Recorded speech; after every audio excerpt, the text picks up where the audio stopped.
screen on uh, announcement screen if we can. Let me help you to remember this. On Sunday night at 5 o'clock, some of you were going to one of 4 different houses. Thank you, folks, who opened up your houses. I'm looking forward to this. I'm looking forward to it. And so thank you there. But think about this. There's a lot of material. Karen printed those notes last night. And if you did not get Brother Stephen's teaching on Sunday night, you're going to need that to have the Sunday night Bible study, or actually, are we out, men? I am. We're out, Brother Allen? Okay. Oh. All right. But think about this. Sunday night at everybody's, these homes, let's be there, be on time. Tomorrow afternoon is the ladies' fellowship at Miss LeVay's house. And so, ladies, if you'll remind you of that. And then men, 8 o'clock Saturday morning, men's prayer. Let's be there and be on time if we can.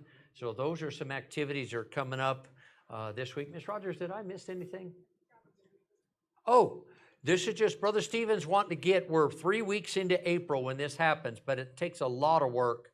Let me encourage you to do this. If you can help us the day of the extravaganza, that would be greatly appreciated. If you aren't able to go and help the day of extravaganza, and it's a solid day, we'll start 6 o'clock in the morning, getting to the park, setting up. After it's over, we'll have 6, 8, 10 men it'll take hours to get tents taken down and chairs and tables and all of that brought back to the church and things cleaned up. We could really use your help. It is the largest single outreach activity of our calendar year.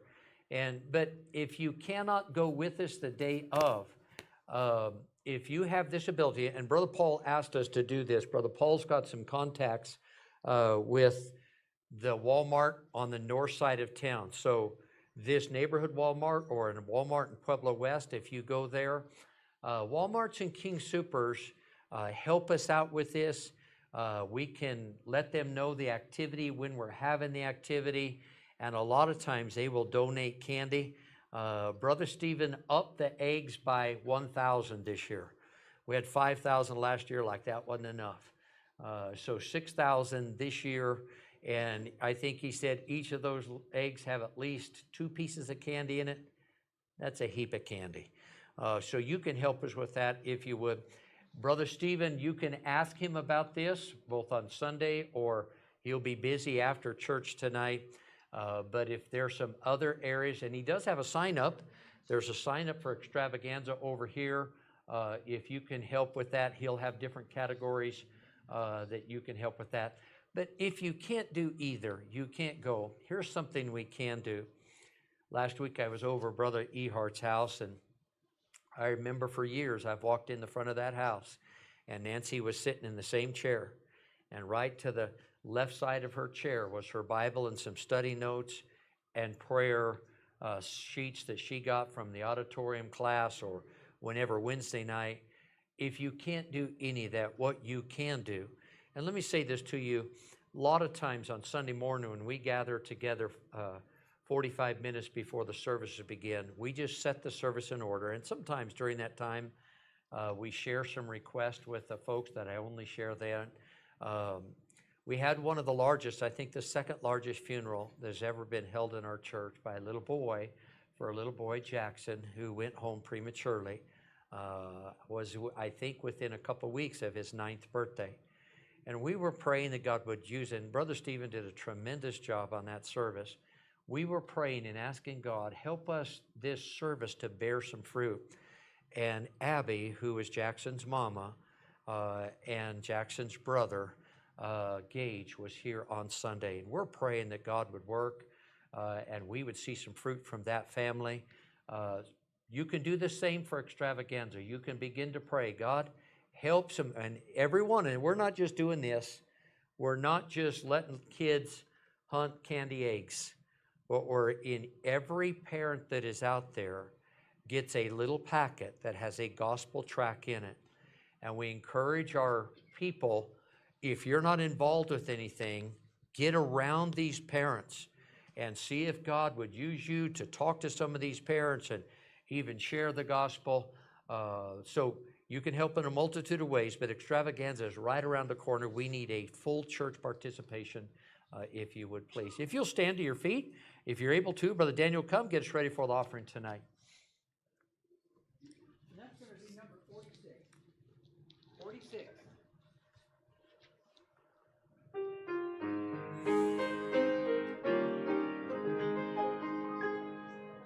When my life Work is ended and I cross the swelling tide.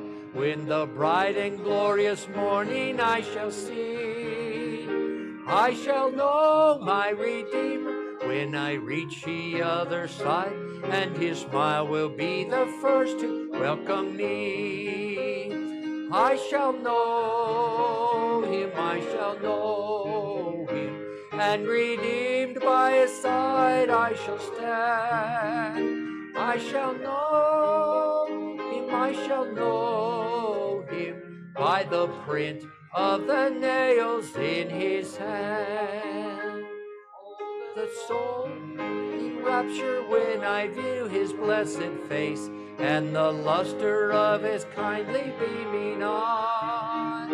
How his full heart will for his mercy, love, and grace that prepare for me mansion in the sky. I shall know and redeemed by his side I shall stand. I shall know him, I shall know him, by the print of the nails in his hand. The sure ones in glory, how they beckon me. At the river I shall stand.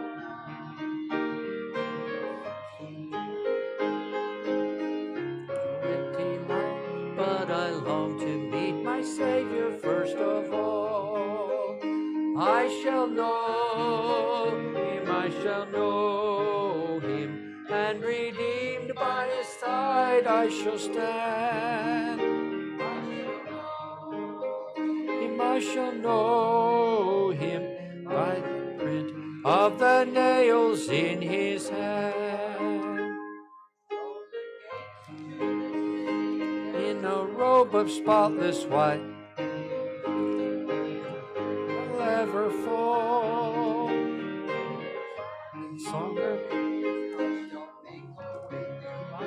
But I long to meet my Savior first of all.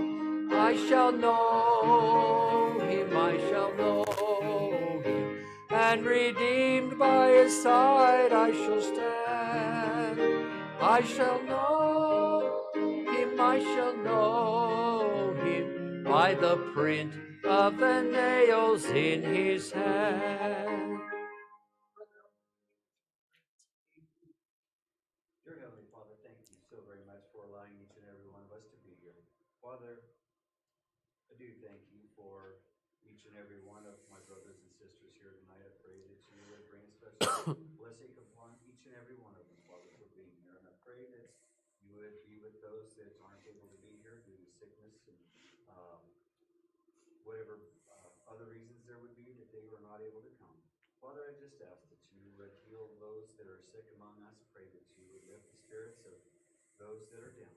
Pray that you would quiet our hearts and our minds, Father, that we would hear what your servant would bring to us, and pray that you would cause us to be more like you and less like ourselves. And Father, I just ask that you would bless the tithes and this offerings that we're about to receive. Pray that you would use them for the furtherance of your kingdom, and I pray that you would bless the giver as well. For it is in Jesus' name we pray. Amen.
right, thank you, Ms. Rogers. Thank you, Brother Daniel.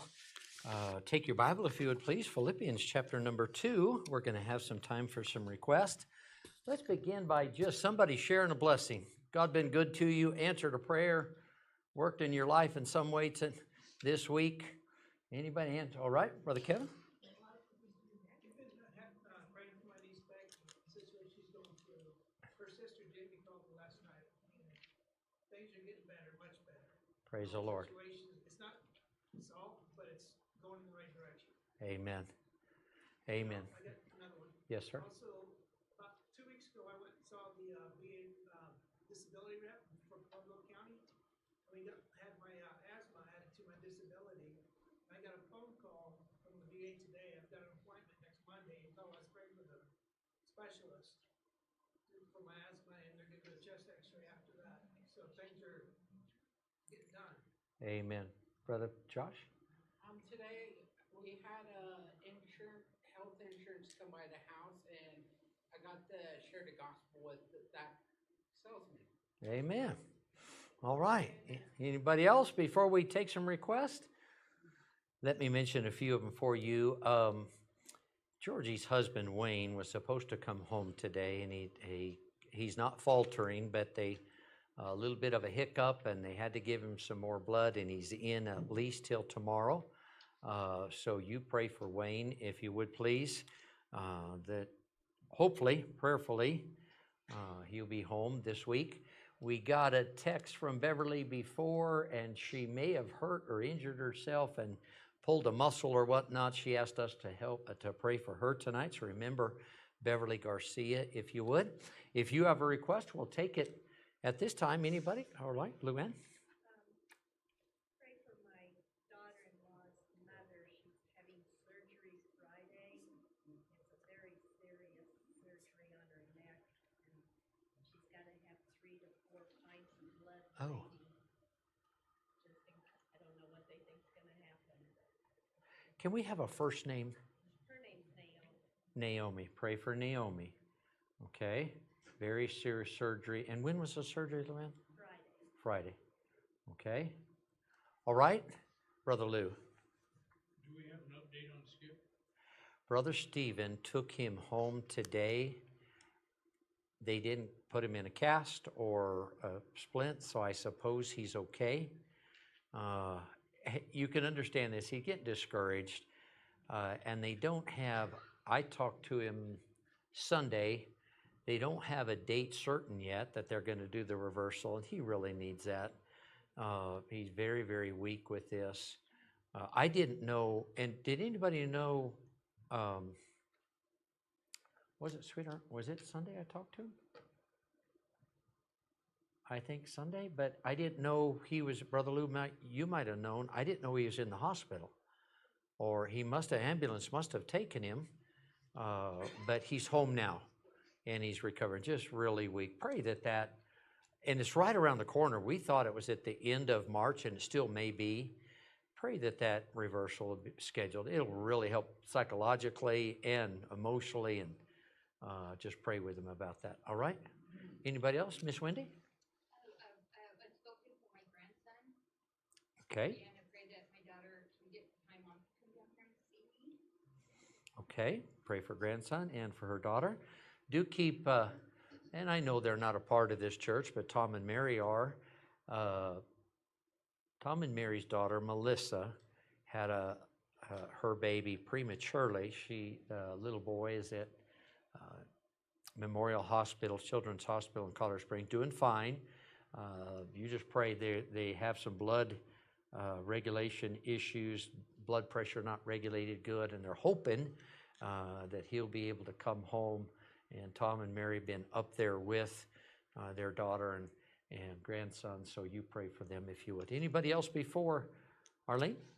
Yeah, just pray for my son, Timothy and Xavier, that they get a place of their own soon. Okay, pray for Tim and Xavier. Did I see another hand up somewhere? I didn't? Okay. Next week we'll do better. We'll print more notes. Hopefully you got notes, if you would. And men, if you'll help us with reading the text tonight, I have 10. All right? if you would do this, Brother Lou, we're going to put you in Corinthians. Your first one is,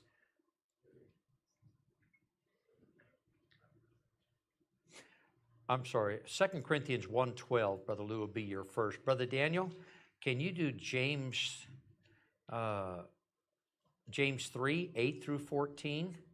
Or you got the heavy haul. Who else will help us with, Brother Allen, can you do John 9, 4 through 5? John 9, 4 through 5. Brother Mike, can you do Malachi 4, 2? Old Testament. Okay, good. Brother Eric, 1 Timothy 3:15. All right. Who else will help us? Brother Bliss, can you do 2 Timothy 4, 7 through 8? 2 Timothy 4, 7 through 8. Brother Kevin, 1 Thessalonians 2, 19 and 20. One more, fellas, and I think Brother Lou, we got you in Corinthians. All right? All right, when we get there. Tonight's Bible study will be the most simple, but you'll understand why this Bible study needs to happen, because from last week we went up to verse number 13, and tonight I want you to look at your Bible, verses 14 through 16, Philippians chapter number 2. There's a change in subject here for just a few verses, and then Lord willing next week, as we gather together, there's a different subject matter in verse number 17.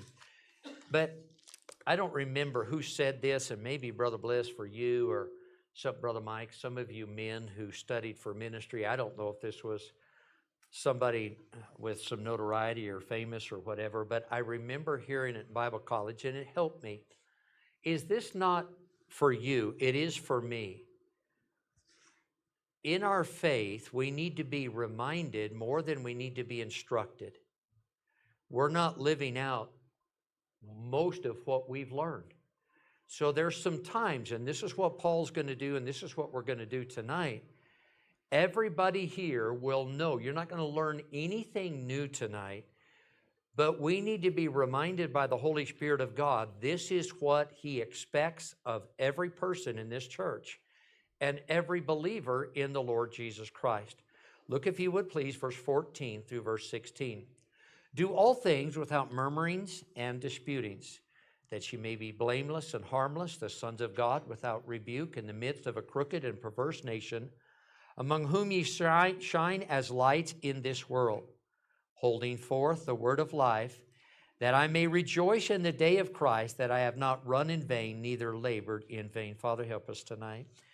A very, very simple Bible study. And yet, Father, when I was studying this, and I'll share it with the folks in just a moment, you reminded me in a very practical and a real way of my own attitude. And Father, I pray that you'd help us. I thank you for these folks and what a joy it is to pastor them. And yet we're different, and we're going to have disagreements. And there's going to be times when if we allow the old devil to get in, he'll put a foot in the door and he'll cause divisions among us. And I pray that would not happen. So through your Spirit and by your servant and through your word tonight, would you remind us of what you expect for us? And Lord, may through your Spirit remind us in the days and weeks and months to come, if you tarry your coming, that this is how we ought to live out our faith. In Jesus' name, amen. The priority of a right spirit. Let me tell you, as I was studying this, I took several study books that I use in my Bible and a couple different Bibles. Some of them had notes, some of them didn't. And I realized what Paul is talking about here. And then I thought, and I'll share some deacon stuff with you. We changed the whole facility over to solar. And so based on that, we have about $100 a month, $98 a month bill for 4 parking lot lights. And some of the men suggested this and thought, preacher, should we look at maybe seeing if Black Hills will give us the poles and we'll put our own lights on there and we'll save $100 a month? I said, that's a good idea. We've been dealing with Black Hills for 6 months. Twice a month, I'll call them. Twice a month we get Black Hills. You can't go in. There's a branch here. You can't walk in. But I don't know, Brother Bliss. For us, we got the notice. Our bill's going up 24.5% next month. They have no representative in this state that you can get to. And I started this conversation, and I just started to study this. Oh, I got to call Black Hills again. So I put my phone on speaker, and a young man, very kind young man, answered. His name was Hunter. And I said, Hunter, I want to say something to you. I don't want you to take anything that I'm about to say personal. I don't know you, you don't know me, but we have a real problem. And then the Lord reminded me what I'm going to be teaching you tonight. And just think, and I don't know if it bothers you. It bothers me if somebody, a businessman, tells me I'll take care of that, and they don't. I'll give you a call, and they don't. So you think about this, and I mean, you give to the church. We know this, probably $75 a month we're paying when we don't have to, and that's real money. And it goes back 2.5 years. Josh has got the day. He's got videos of when they changed our parking lot lights out from high-pressure sodium to LED, and instead of $30 a pole, goes down to about $5 or $6 a pole, and they're not doing anything about it. So if you extrapolate that and take that all the way back, that's some serious money. We're just trying to get them to address it. But the Lord reminded me, now you're going to get up in a couple of days, and you're going to talk to the church about their attitude. Watch your attitude. And you know what I did? I had to say some things to him, and I thanked him for how he handled it, and I hope that it gets taken care of. But look at this. In a secular world, not only do the results justify the means, but the results are the sole goal. Some of you are in the corporate world, and whatever you have to do to get to the top of that ladder, if you've got to step on somebody, you've got to take advantage of somebody, then just do it. That's the corporate world. I talked to a man I was witnessing to last week, I think, and he said, and I forget which, and oh, Brother Daniel, I was thinking about you because he worked for Sears, had 27 years with Sears, and he was wanting to get full retirement. And then they just went in one day and they just laid him off and just said, we're eliminating your job. And he thought, I'm pretty sure you're not, because I'm the only one that does my job. But you think about that. Is that not the corporate world? So it's the means to an end. Whatever you got to do to get up, but I want you to understand this, that is not the Christian faith and how we have to do it. Now, we're going to break down some words here. Look at verse 14. Do all things. One afternoon, I think Tuesday afternoon, when he goes into discipleship, I saw LeVar and Marcus coming. I wasn't going to stay. I was just there, and I got a cup of coffee, and I was leaving. I said, is Brother Stephen coming with you? And he said, yeah, he's already supposed to be here. And usually Brother Stephen's on time. And I said, let's send him a snarky text.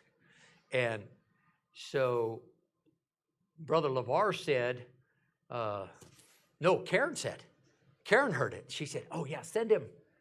Tell him that being tardy is not a spiritual gift. So, because he just taught on spiritual gifts. So we text that to him, and he's coming in, he's talking to, so we kind of was getting on him a little bit. And then he reminded us that having a spiritual gift or exercising a spiritual gift doesn't make one spiritual. So he reminded us. But I think about this. Does God expect us as believers to live out what we believe? So let's break this down. We are to do everything, and I think I underline where your blanks are, without murmurings and disputings. What is the word murmuring? It's not a word that we use too much today, but the Bible meaning here means to whisper or to have a secret debate. So after the teaching or something, we have a meeting, administrative meeting, and some things, and something's voted on that you really don't like, whatever. Now watch this. So you whisper. You get with somebody else and say, what do you think about that? And or to have a secret debate. I'm going to ask you a question, and this lesson was printed, developed first part of the week and printed yesterday, but I think about this. Let me ask you a question, see if you can answer this. Can we be right in the center of God's will and murmur? I want to show you where that happened. Look at Exodus chapter 14. Go with me. And all of you who know the Bible understand the chronological aspect of the Bible. Look at Exodus. What's happening in Exodus chapter 14? In Exodus, what's happening? Children of Israel leaving the land of Egypt. They're going into Canaan's land. And boy, when they saw, in chapter 12, when they saw God divide the Red Sea, and how he swallowed Pharaoh and his armies up, boy, they were happy as a lark in the park, right? And from there, for years to come, they were good, right? Look at Exodus chapter 14 and look at verse number 11. I heard my pastor say one time, if God and Moses got on the same page concerning the Jews, there wouldn't be a Jew alive. Because when God wanted to get rid of them, Moses intervened and said no. And when Moses wanted to get rid of them, the Lord said no. But you understand, look at the attitude of chapter 14 and look at verse number 11. And they said unto Moses, because there were no graves in Egypt, hast thou taken us away to die in the wilderness? Wherefore hast thou dealt thus with us to carry us forth out of Egypt? Let me ask you this. Were they right in the middle of God's will? And they were murmuring. Look at Exodus 15 and look at verse number 24. Look at what happens here. And the people murmured against Moses, saying, what shall we drink? Did God already have that taken care of?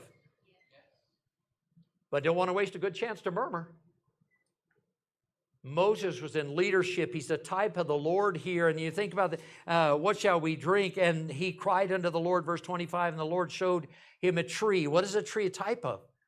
The Lord Jesus. When he had cast into the waters were made sweet.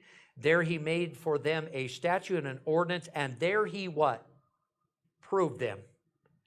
Look at chapter 16, verse 2. And the whole congregation of the children of Israel, what? Murmured against Moses and Aaron in the wilderness. We looked at this recently, how that God leading his children in the wilderness journey, whether by day or by night, they had something that was to show them where to go, when to stop, when to start going again. They were right in the middle of God's will, and they murmured, and they murmured, and they murmured, and they murmured. And it doesn't stop in chapter 16. To whisper. Go back to Philippians 2 now, if you would, please. What about the word disputing? Another word we don't often use.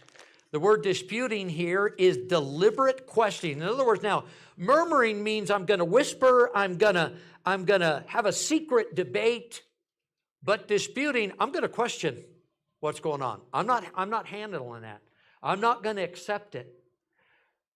It means deliberate questioning or a hesitation to follow.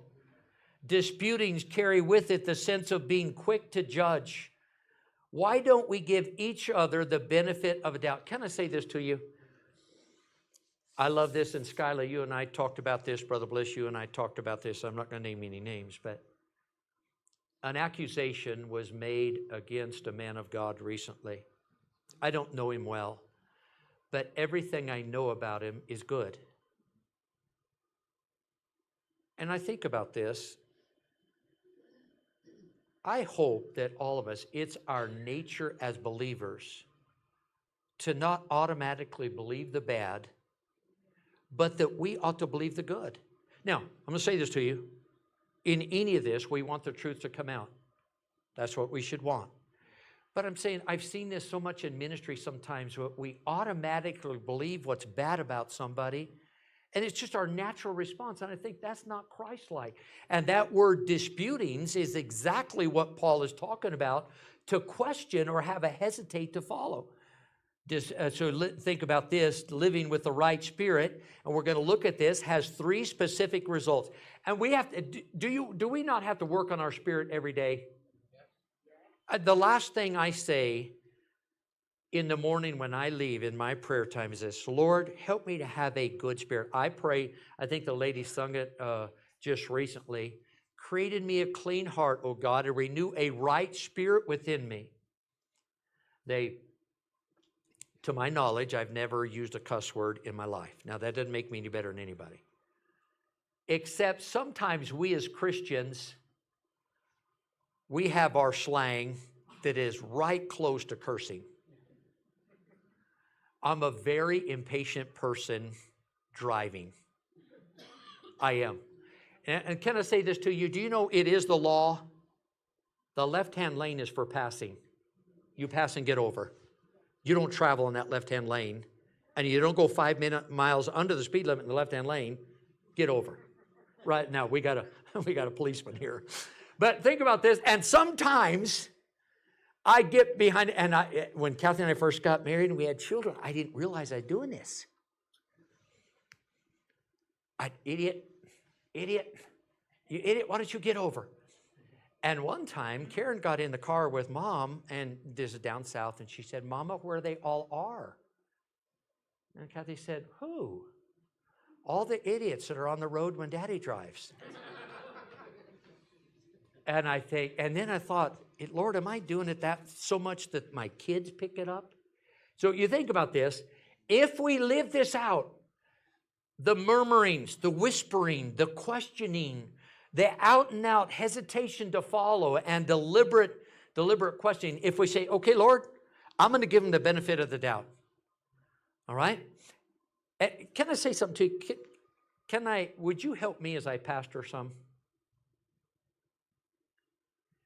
If you have a problem with the staff, come to me. I don't like it when somebody goes straight to Brother Stephen and lets him have it. Now, he can take it. But I think if you've got a problem with Brother Stephen, come talk to Pastor. And as far as I know, there's no problems with Brother Stephen right now. But what I'm saying is this: Stephen has a very teachable spirit and a very good spirit. And if we brought him in and I just said, hey, Brother Stephen, somebody came to me and I think they've got the right attitude and they mentioned this, what do you have to say? I think sometimes we have somebody, I'm going to take charge of this and I'm just going to, let's have the right spirit. When it comes to murmurings, disputings, now, if we'll live this way, something will happen. Number one, our personal testimony shines. Look at verse 15. Every one of us have a personal testimony, and when we live this way, it shines through. Look at verse 15, that you may be blameless and harmless. We'll look at those words in a minute. The sons of God, without rebuke, in the midst of a crooked and perverse nation, among whom ye shine as lights in the world. Does God want us to shine as believers? We are to be different. When we go to work, if we're working around believers, there should be a noticeable difference about us. We don't take part in the water cooler talk. We don't listen to the off-color jokes. We don't. So look at this. As believers, there should not be anything that we value more than our testimony. Don't ask me who this is because I won't tell you. I've got 37 years of ministry as associate pastor and pastor. Years ago, in this ministry, a man made an accusation against my character. And I said, brother, I'm going to tell you something. I've been in 5 different states with 4 different ministries. I've got a track record. You are the first man in 37 years that has ever brought an accusation against my character, and I don't take it lightly. Can I say this to you? If I lose my testimony, I lose my ability to lead. Are you with me? And so I look at this. Our personal testimony shines through.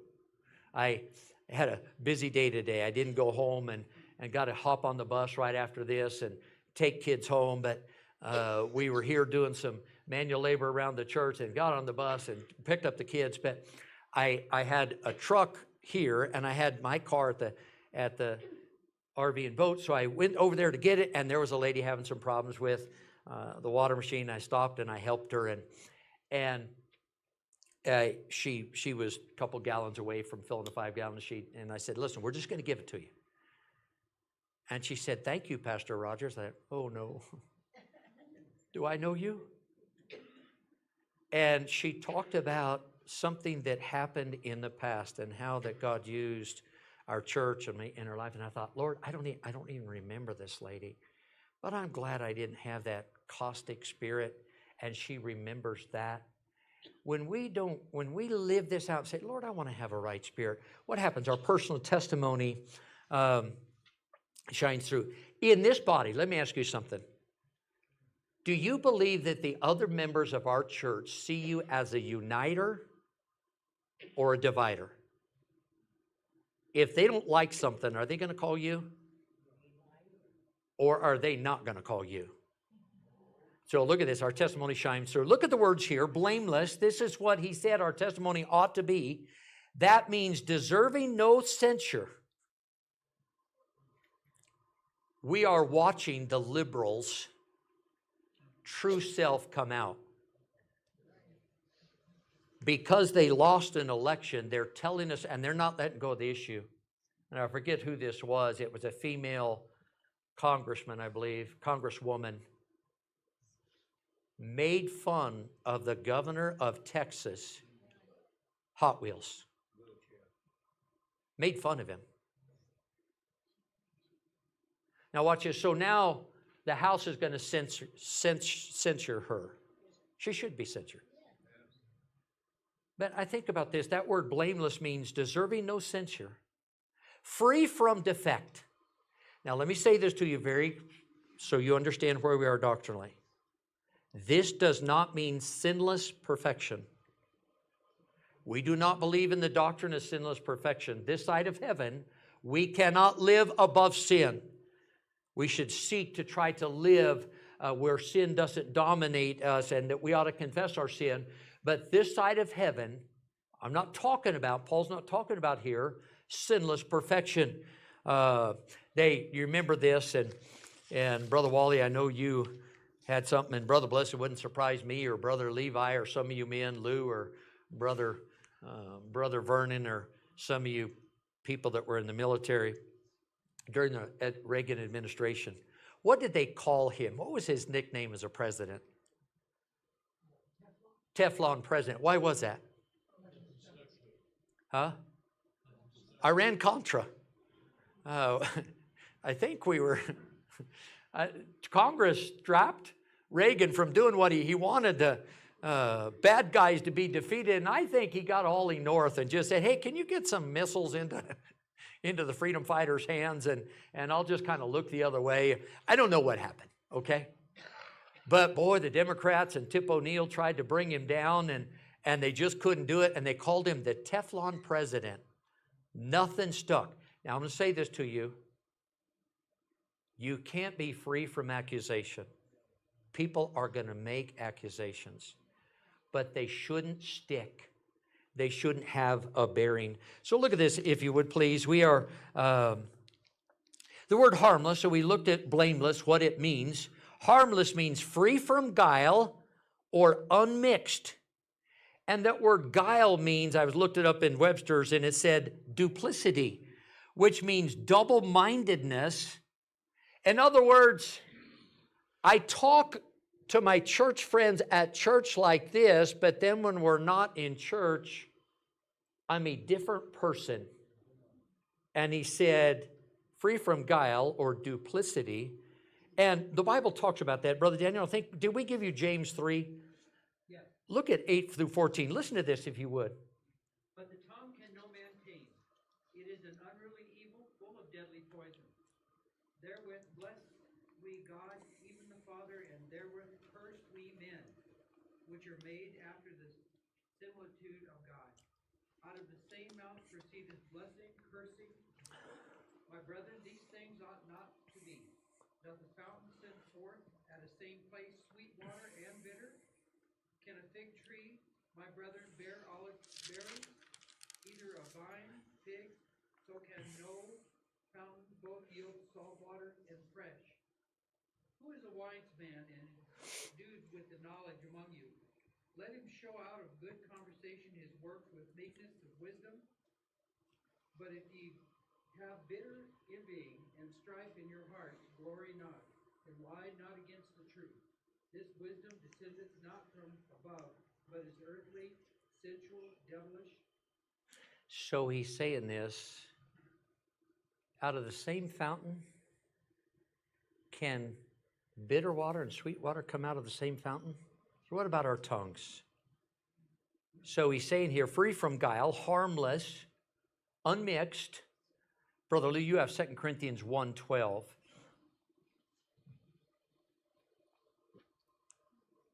For our rejoicing is this, the testimony of our conscience, that in simplicity and godly sincerity, not with fleshly wisdom, but by the grace of God, we have had our conversation in the world, and more abundantly to you word. Now look at this together in Philippians 1. Go back to chapter number 1. Look what Paul says about this in verse number 10. That she may approve things, Philippians 1:10, that are excellent, that she may be sincere and without offense till the day of Christ. I looked at that word sincere, and it's strikingly, it means without wax. And I'm thinking, what's that? So I looked at it. In Christ's time, one of the major trades was pottery. And ladies hauled water, and wine was put in bottles, and pottery was a big thing. And there was a whole lot of difference in price you could get for a piece of pottery. If it had one little defect, it couldn't be sold for top dollar. So oftentimes what an unscrupulous person would do is they would put wax in that imperfection, and then they would paint it, and it looked wonderful, and they sold it as a first-class piece of pottery. And the people bought it and took it home, and maybe they began to use it, and then the heat hit that wax, and it began to drip, and they realized this pottery isn't what it was pretended to be. Be sincere, Paul says there, and without offense till the day of Christ. So I think about this. We say this oftentimes. I never met him. I'm curious, Brother Bliss, did you ever meet Dr. Bob Jones? Bob Jones. Bob Jones. Seen any of you, Brother Wally, you have? I've never have. I hear, I've got a couple of his books, and what a good man he was. I've got a book of chapel talks by Dr. Bob Jones Sr. and then sayings by Dr. Bob. Here's one I love. God never used anyone who didn't first have character. Mary showed me this, and everybody here, and especially you military men and or women, that little book written by that admiral, Make Your Bed, is phenomenal. But I think about this, it takes character to make your bed. Pay your bills. Do right. So look at this, if you would. We have a powerful testimony. Number two, when we exercise this type of behavior, we have a powerful testimony. We shine as shining lights. But look at this also, if you would. Look at the Bible. Go back to Philippians chapter number 2. He gives, and these words we need to look at because he's going to tell us the word perverse. He said that our light shines in a perverse and crooked generation. The word perverse means to turn away from the truth, to leave the right path. Is our nation doing that? Are we turning away from the truth? Somebody tell me this. What is the truth about marriage? Can two men be married? Can two women be married? All right? Our nation is turning from that. How about this? How about when God made Adam and Eve, the Bible says in Genesis, he made them male and female. A local college in Colorado said we've identified 74 different genders. Is that true? Now let me say this to you. What is the pillar and ground of the truth? The church. Does God expect the pastors and leaders and teachers of the church to stand for truth? To teach the people this is truth, and it cannot be changed. Truth doesn't change. So when Paul said here a perverse and a crooked generation, I believe that we've done this in our nation, and a lot of preachers are unwilling to take a stand on the truth because we want to fill the seats. Our people need to know the truth. And think about this. We are to exist as shining lights in a dark world. Brother Allen, did I give you Malachi 4 too? John 9. Read that one if you would, please. I think, Brother Mike, you have Malachi. We'll get to you right after Brother Allen. Unless works of him that sent me, while it is day. The night cometh when no man can work. As long as I am in the world, I am the light of the world. All right, and then Brother Mike, you have, Malachi 4 too? But unto you that fear my name shall the Son of Righteousness arise with healing in his wings, and ye shall go forth and grow up as calves of the stall. Would you turn everybody together with me the Gospel of Matthew chapter 5? So we say this, if we live without that murmuring, without those disputings, we're going to disagree, but we're going to handle it in the right way. We're not going to go to try to get somebody else on our side. We're not going to secretly whisper or out and out question. When we do that, we have a powerful testimony and God uses it. And not only that, when you think about that, we have a personal testimony as well. He says that we are to be those shining lights in a perverse and crooked generation. Look at Matthew chapter 5. Would you read verse number 14 through 16 together? Ye are the light of the world. Who? Us. You are the light of the world. A city that is set on a hill cannot be hid. Do you know what? Your neighbors who don't go to church that you've witnessed to are watching you. Are they not? They're watching you. They're watching us. They probably, I told Kathy sometime, they probably think we are the silliest people in the world. Here they leave on Sunday. Here they come back. Here they leave on Sunday. Here they come back. And you know, they're watching us. Look at what he says in verse 15. Neither do men light a candle and put it under a bushel, but on a candlestick, and it giveth light unto all that are in the house. Is this a command from Christ to us today? Is he not saying the same thing that Paul is saying? Would you read verse 16 together, please? Let your light so shine before men that they may see your good works and glorify your Father which is in heaven. We are to be that shining light. We are to be a witness to the world, holding forth. That phrase literally means that we are to hold forth to others to see Christ in us. You are the only Bible somebody will ever read. You're the only Jesus somebody will know. I told you about before, and it grieves me to this day, and the man passed away now. In the early days of ministry, when we were starting the church on the north side, I was working with my dad during that time, and there was a man that had gone through a bitter divorce, and he was a millionaire, and after the divorce, he had to start all over again. He didn't literally. He slept in his vehicle for some time, but the man wasn't a quitter, and he just got up and he started to do something and started to make a living. But he drove an old, worn-out truck. He bought and sold produce to hospitals and schools and government buildings and churches. And I remember getting a burden from him. He'd bring his truck in, I'd get a burden. I'd try to witness to him, and he'd listen, but he wasn't rude. And I remember going to the Lord and just saying, Lord, I want to see John come, and would you prick John's heart? And sure enough, one Sunday morning, there he comes, sitting right where Danny is in that old auditorium. And my heart just, Lord, he's here.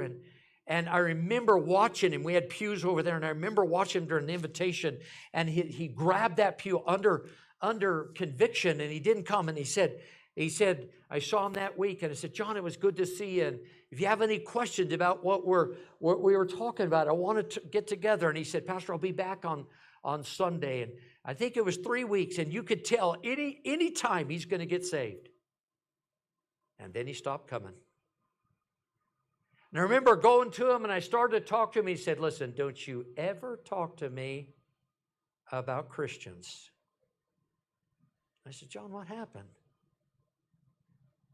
He said, I'm starting my business all over again. I don't let anybody pay on a tab. I'm living hand to mouth right now, and I'm trying to build this business, and I only have 3 accounts. And I thought, when you talked to me about what a Christian is, I believed you, I trusted you. And so 2 in Colorado Springs and 1 in Pueblo, churches or Christian schools, took advantage of him. And when he billed them, said, we didn't get anything from you.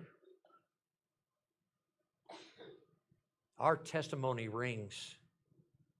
And I think about God as telling us to be careful with that. We are to witness to the world. 1 Timothy 3:15, Brother Eric, if you have that one.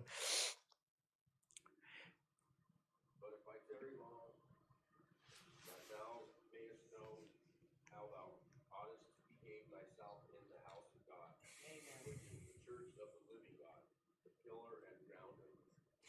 Paul had a special relationship with Timothy, young Timothy, and he mentored him and he modeled him. And he's saying the same thing he's saying to the church at Philippi. He's saying, listen, there's a way to act in a church and there's a way not to act in a church. And I want you to understand. Lastly, if we live out this way, it is a pastor's greatest hope. It's a pastor's greatest hope. Paul had a great love for the church at Philippi. Go back to Philippians, if you would, as we get ready to close. Go back here and look at what he says. He had a great love for these folks. And he's saying this, I want you to do everything without murmuring and disputing. We live in a crooked and a perverse generation. Your light's going to shine. Verse 16, holding forth the word of life, that I may rejoice in the day of Christ, that I have not run in vain, neither labored in vain.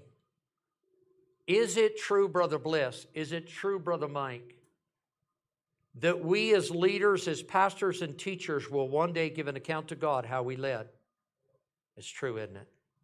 And Paul is saying, listen, I want to know that I didn't labor in vain. I want to know that I taught you properly. And when you work this way in the church and you don't murmur and you don't dispute and you follow leadership I would never ask for blind leadership. But what he's saying is, don't let that murmuring and those disputings be a type of your character. Brother Bliss, you have 2 Timothy 4, 7, and 8. I have fought a good fight. I have finished my course. I have kept the faith.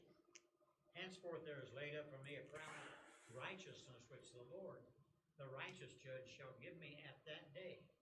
And not to me only, but to all them also that love his appearing. So look at this. I think there's a blank to fill in. Rejoicing in the race. Let me ask you this. Are we in a race? Yes. We're in a race, aren't we?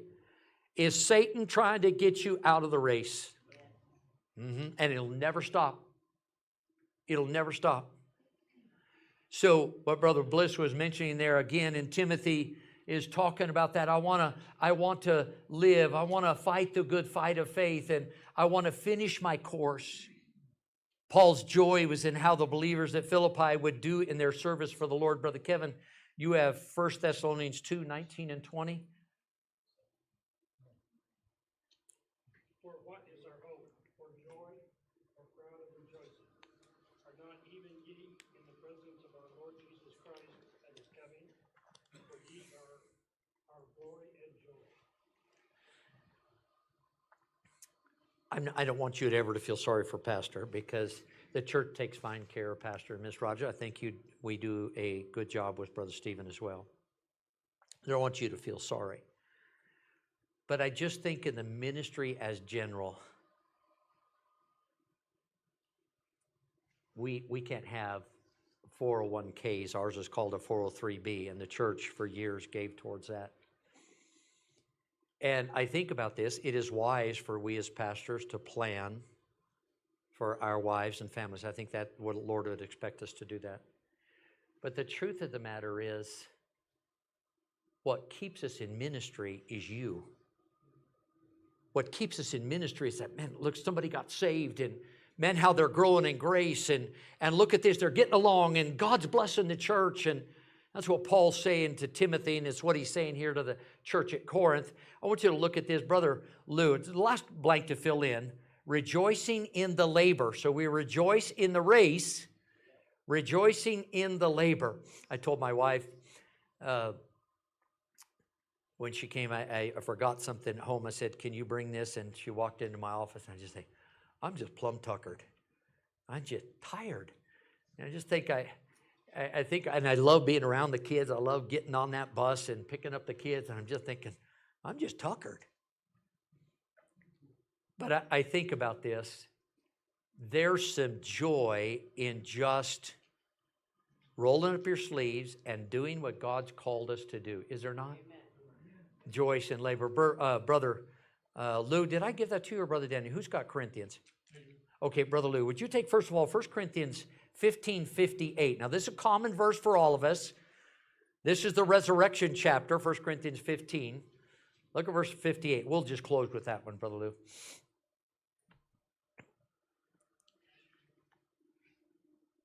Therefore, my beloved brethren, be ye steadfast, unmovable, always abounding in the work of the Lord.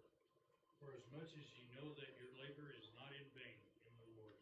So watch this. Paul's saying, don't murmur, don't dispute, don't live out that way. Why? Because you have a personal testimony. And then we bear the name of Christ. We have a powerful testimony. But then we have a pastoral testimony. Help me with this real quick before we close. Somebody here, tell me of a pastor other than here that touched your life and you're grateful for him. Somebody tell me real quick. Not that I know him, Brother Lou. Pastor Dan Hessler in Wilsonville. Brother Hessler. Who touched your life? Brother Daniel? We have Pastor Mickey Robinson who's that way. A very kind person, big, you could spit a mile, you know. But the greatest, we'll always remember him. Amen. Who touched your life? Pastor, Brother Mike. All right. Who touched your life? Think about it. Brother Wally? Huh? Brother Mike. Brother Levi. Brother Kenneth Johnson and Chula Vista. And here's what we want. Just one day when you stand before the Lord, to see you mature and you stand before the Lord. That is a pastor's greatest. That's what we work for. This is what hurts. You know what? And I've had some really rough things said about Pastor or Miss Rogers or the kids, and that hurts. It does. I can't lie to you. It hurts. What hurts me worse is when you attack each other. And let me say this to you. There's none of this going on that I know of. None of it. I'm not trying to put out a fire. I'm just trying to say this is the next thing in our study. How many of you know the name Jonathan Edwards? You should think well of him. Probably the greatest revivalist America has ever known. Do you know he was fired by his church because his church murmured against him and disputed because he would not let unbelievers take the Lord's Supper? The greatest revivalist America has ever had. Some historians tell us that they believe that Jonathan Edwards was used by God during the Reformation to birth America.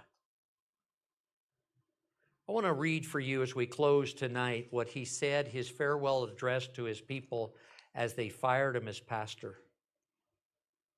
He said, as you would seek the future prosperity of this society, he's talking about the church, it is of vast importance that you should avoid contention. A contentious people will always be a miserable people. The contentions which have been among you since I have become your pastor have been one of the greatest burdens I have labored under in the course of my ministry. Not only the contentions you have had with me, but those which you have had with each other about your lands and other concerns. Because I knew that contention the heat of spirit, evil speaking, and things of the like nature were directly contrary to the spirit of Christianity and did in a peculiar manner tend to drive away God's spirit from a people and to render all means of grace ineffectual, as well as destroy a people's outward comfort and welfare. Let me therefore earnestly exhort you, as you would seek your own future good hereafter, to watch against a contentious spirit. I want you to do something. I want you to stand. I want you to raise your finger in the air. Now think about this. We've got a testimony. It's a personal testimony. There's a powerful testimony when we live without, and then there's a pastoral testimony that's going to shine one day in heaven. Little kid song. Are you ready to sing it? This little light of mine, I'm going to let it shine. This little light of mine, I'm going to let it shine. Let it shine, let it shine, let it shine. Won't let Satan it out. I'm going to let it shine. Won't let Satan it out. I'm going to let it shine, let it shine, let it shine, let it shine.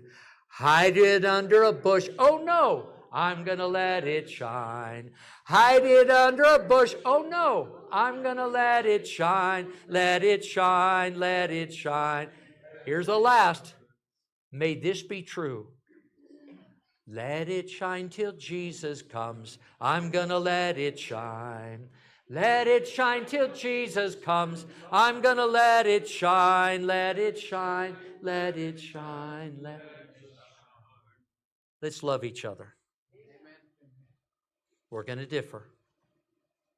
And I say this, I want you to understand this as pastor. I hope that you know this and believe this. If you differ from the pastor could be wrong. My office has an open door. You can come, just say, preacher, I got an issue with this. Would you talk to me? I want to help. Let's just keep this body without murmurings, whisperings, questionings, disputings. I'm not going to follow, and I'm going to get somebody else to join me in not following. Why? Because we walk in a crooked and a perverse generation. Father, help us tonight. You spoke to my heart when this lesson was coming together because my spirit was not right. Father, you know my heart. I am not correcting one thing tonight. I know of no disputings taking place in this church. I know of no murmuring. So I'm not trying to set something aright or correct something. It was the next study that we had in these 3 verses. When I read this week about a man that you used in a mighty way, Jonathan Edwards, and how that a church would rather carry on with their disputings than have a man of God in the pulpit. And so, Father, I don't know the history. I don't know what your sovereign will was for Jonathan Edwards, but quite possibly he was removed from that body and you removed the candlestick out of that church. Lord, I pray that this body, that you'd keep us united. We're going to have differences. Help us to understand how that we can handle them with the Spirit of Christ. Bless this body, please. Keep us united. In Jesus' name we pray. Amen.